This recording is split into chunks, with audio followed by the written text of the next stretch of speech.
이물질의 위치에 따라서 제거를 했을 때 미용적으로나 기능적으로 심각한 문제를 초래하는 그런 위치에 있는 경우에 어쩔 수 없이. 안녕하세요, 성형외과 전문의 강창민 원장입니다.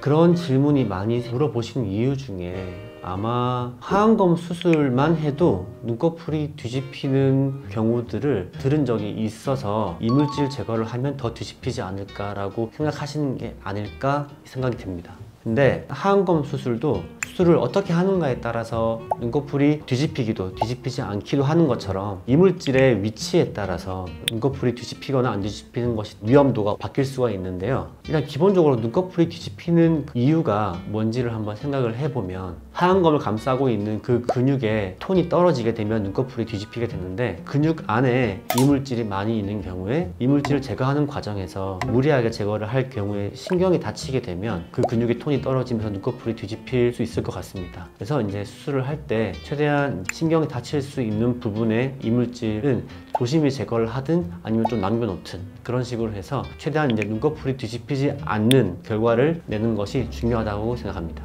만약에 그런 눈꺼풀 뒤집힘이 생겼다면 상태에 따라서 외양각이나 내양각 정술 또는 외양각 성형 수술을 통해서 다시 원상 복귀를 시킬 수가 있습니다.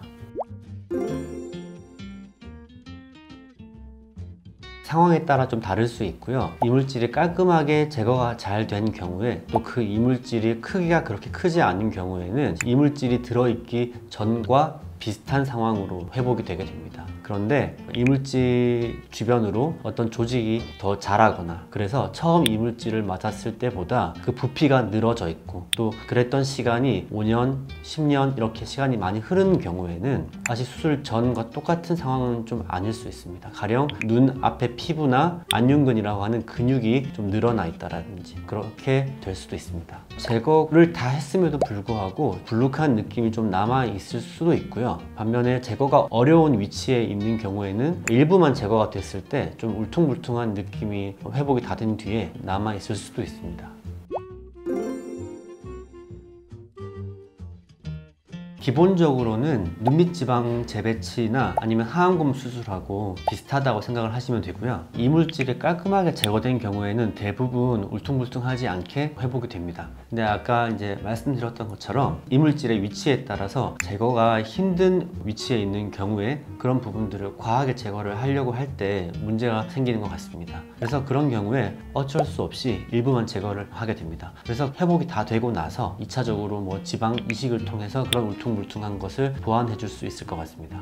그래서 수술을 하기 전에 이물질 위치를 파악을 할 수 있으니까 의사와 사전에 충분히 협의를 통해서 진료를 통해서 그런 부분들을 정하고 수술을 하게 된다면 안전하게 수술을 할 수 있을 것 같습니다. 사실 좋은 질문이에요.